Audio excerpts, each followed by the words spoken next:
Kumusta po kayong lahat? Okay naman po. Pagod na po kayo siguro sa dami na po nang nagsalita. Okay po ba kayo? Okay. Kumusta po ang kalagayan nyo sa buhay? Hirap po. Mahirap! Okay? Ano bigas? Okay po o hindi okay? Okay. Parang kuryente. Bobia. Kumusta po ang presyo ng bigas? Mahal! Hindi pa meron nagsabi na gagawin nating 20 pesos ang kilo ng bigas? Para sa mga buyon. Hindi pa sinabi yun? Nangyari? Kumusta po yung presyo ng gamot? Mura? Bawal na gamot mura. Napakamahal po ng pangunahing bilihin ngayon. Ako si Sara Duterte. Lalo na po ang pagkain. Totoo o hindi? Hindi na po kayang abutin ng kinikita po ng ating karaniwang manggagawa. Masyado na pong mataas ang presyo ng bilihin, samantalang ang kinikita po ay talagang halos hindi na umabot. Tama o hindi? Kumusta po ang presyo ng kuryente dito sa Quezon City? Kuryente, mahal. Ano po? Hindi po ba ninyo alam na nakalagay po sa batas na ginawa ng Kongreso kung ano ang pangunahing layunin ng batas sa kuryente? Alam niyo po ba? Baka hindi po niyo alam.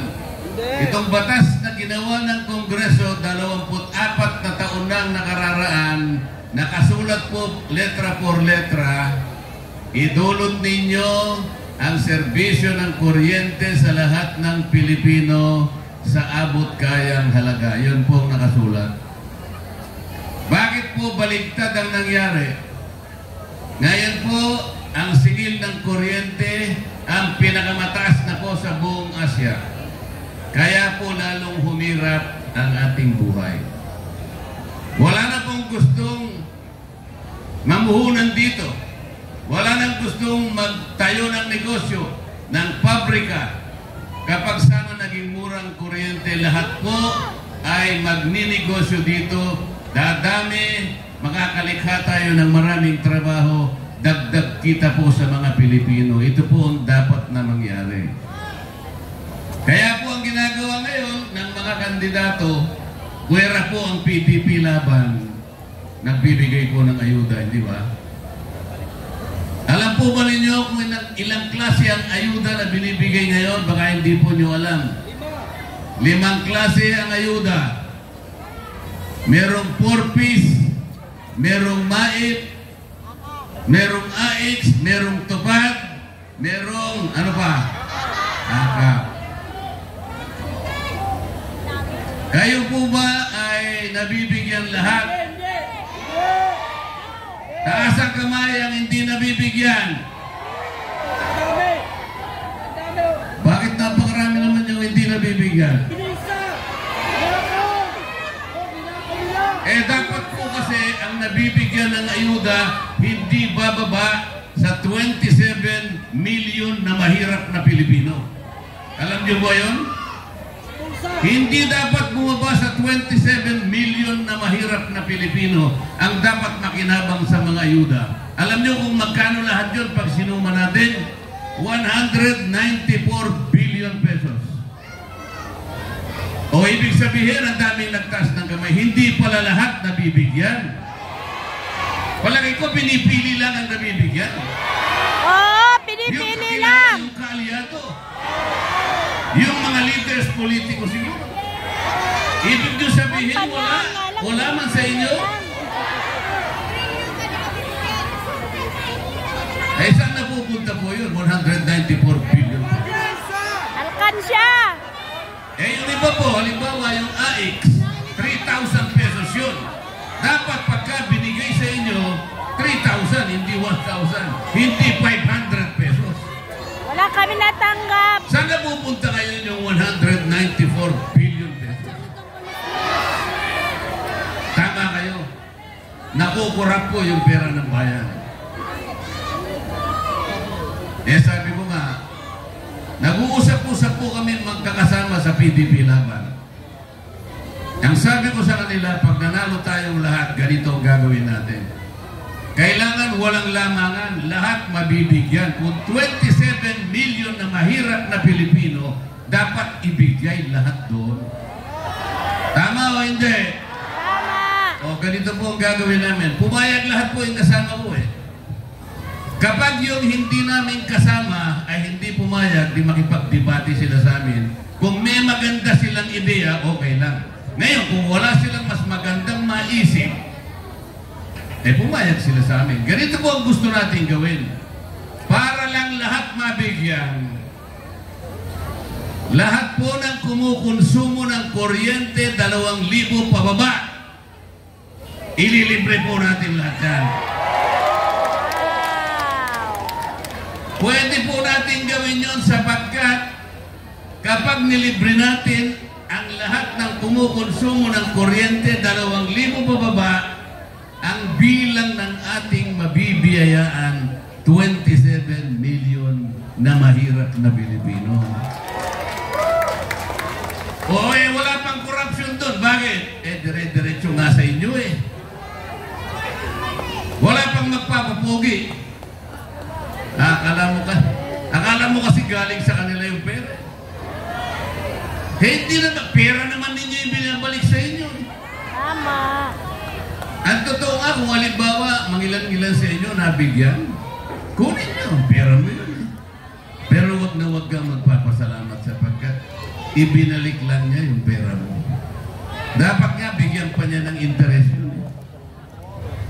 Ganito po ang kalagayan ng ating bansa ngayon. Alam po ninyo kung ilan ang nagsabi na mahirap na Pilipino, nagsabi nakakaramdam po sila ng gutom. Sa ngayon, base sa survey, 27% ang nagsabi. Napakahirap po, napakataas na porsyento po. Sino sa inyo ang papayag? Makikita nyo yung anak ninyo gustong kumain, walang makain. Papayag ba kayo? Matatanggap nyo ba yun? Kaya nyo bang isipin nyo? Baka maiyak ka na lang. Pero sinabi ng 27 million, 27%.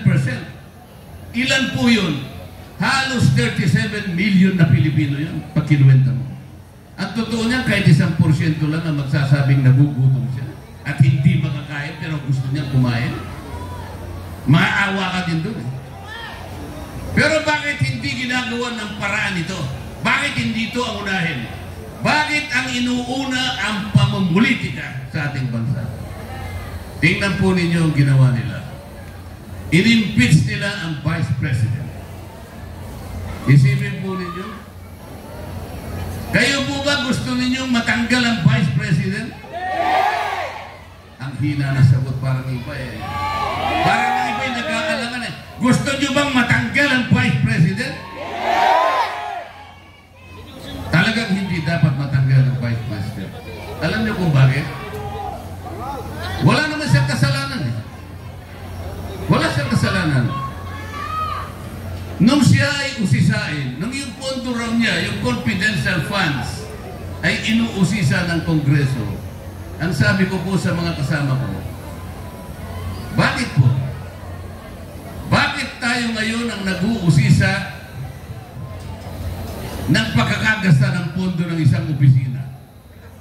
Trabaho ba natin ito bilang miyembro ng House of Representatives?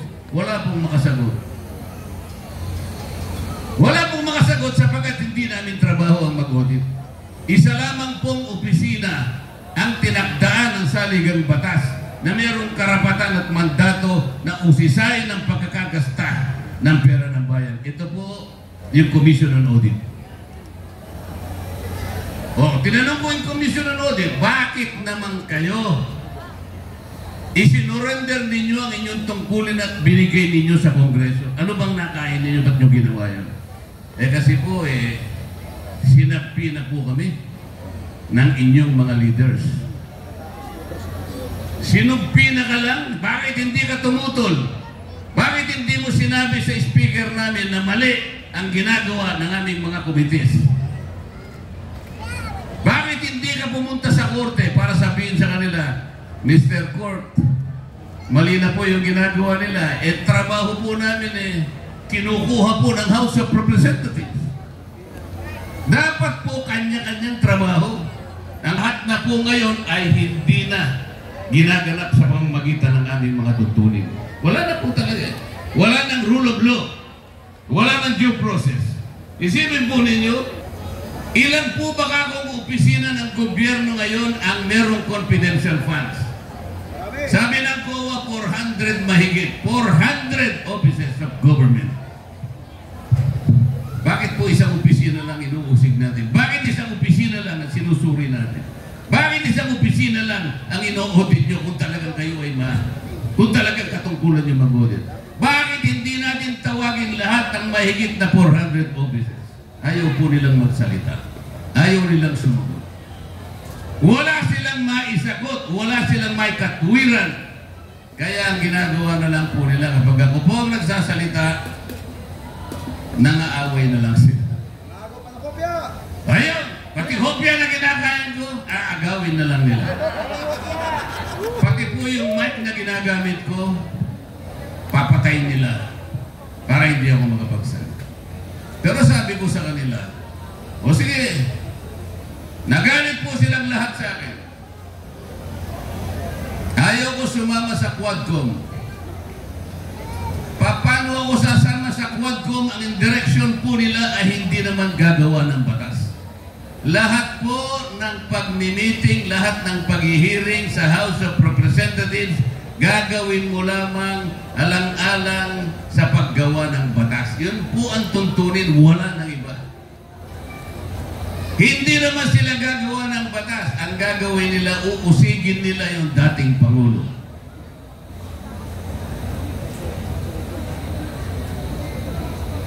Okay, sabi ko sa kanila, anong gagawin yung batas? Marami kaming gagawin batas. Ano nga gagawin yung batas? Tinawag nyo lahat ang mga tao na kalaban ng dating Pangulo para usigin ninyo siya, para i-prosecute nyo, para i-persecute ninyo. Ito po nangyari September 2024. Wala kayong gagawing batas. Ang gagawin ninyo, uusigin ninyo ang dating Pangulo. Sinabi ko rin po sa kanila, September 2024, hindi kayo gagawa ng batas sa inyong ginagawang pagsusuri ng confidential funds. You will only impeach the Vice President. Nangyari po lahat ang sinasabi ko. Dalawang klase lamang po ang grupo ng kandidatong mga senador na haharap sa inyo sa ayon at sa gusto. Ang kampo ng PDP laban Nandun na si mamahan nila to. at ang kampo ng walang laban. Nakakaintindihan po tayo? Dalawang klase lamang po. Ang mga kasapi sa PDP laban at yung kasapi sa walang laban. Yung kasapi sa walang laban, ang gusto nila matanggal ang Vice President. Iboboto nyo ba sila? Yung kasabi sa walang laban, ang gusto nila manatili ng nakakulong ang Pangulong Duterte. Gusto nyo ba yun? Yung kasabi sa walang laban, hindi nila titingnan kung anong gagawin sa kabuhayan ng ating bansa. Iboboto nyo ba yun? Ang PDP laban lamang po ang gagawa ng maraming bagay para ituwid ang maraming mali na nangyayari sa ating bansa. Ang PDP laban lamang po ang pipigil para hindi matanggal ang Vice President. Ang PDP laban lamang po ang gagawa ng kaparaanan para makabalik sa lalong madaling panahon ang dating Pangulo ng Republika ng Pilipinas. Ano ngayon ang pipiliin ninyo? Yung walang laban o PDP laban? PDP laban! Pero kailangan magkaintindihan po tayo. Gusto ko po salitaan matino. Parang salitang sabongero. Gamitin ko na po yun. Ayaw ko po na i-promote ang sabong sapagkat hindi po ako sabongero. Pero mayroong isang mabuting katangian ng sabongero, kaya ko lamang po sinasabi sa inyo. Meron siyang ugali na dapat ito ang taglayin ng isang kandidato na gustong magsilbi sa inyo. Merong isang salita. Pag sinabi niyang 20 pesos per kilo, dapat ginagawa eh. Pag sinabi nilang magtatayo ako ng pabahay, 1 million na pabahay sa loob ng isang taon. May nangyari ba? Wala! Nagtayo ako kanya ng 5,000 na flood control para hindi na bumaha ang Pilipinas. Nasaan ang flood control? Bumaha ang Metro Manila. Bumaha ang Batangas. Bumaha ang Laguna. Bumaha ang buong Bicol region. Nasaan ang 5,000 flood control? Ang sabongero po walang salitaan. Ang sabongero po walang kontrata. Ang sabongero po, senyasan lang sila. Tama o hindi? Tama. Kahit magkakalayo sila, kagaya nito, gaganon lang po yung sabongero. Gaganon.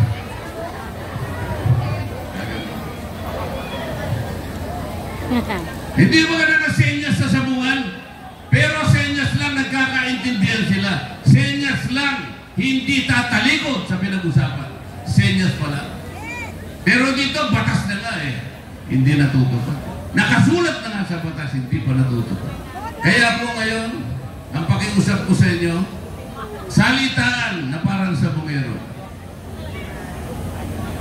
Kailangan po manalo ang PDP laban sa kadahilanan na aking inilahad sa inyo ngayong gabi. Umaasa po ba kamo yan na inyong tatangkiligin ang PDP laban? Yes!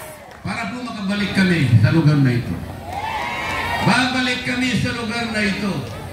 Ngunit sana po, pagbabalik namin, lahat kami na nagsalita ngayon, ganap na senador na ng ating bansa. Duterte! Salamat po sa inyong lahat. Wala kaming may babayad sa inyo, wala kaming dalang ayuda. Uutangin muna namin sa inyo. Babayaran namin sa inyo ng tapat na paglilingkod. At dahil inutang lang namin sa inyo, dadagdagan pa po namin ng interes. Mas matinding paglilingkod pa ang gagawin namin sa inyo. Maraming salamat po sa inyong lahat.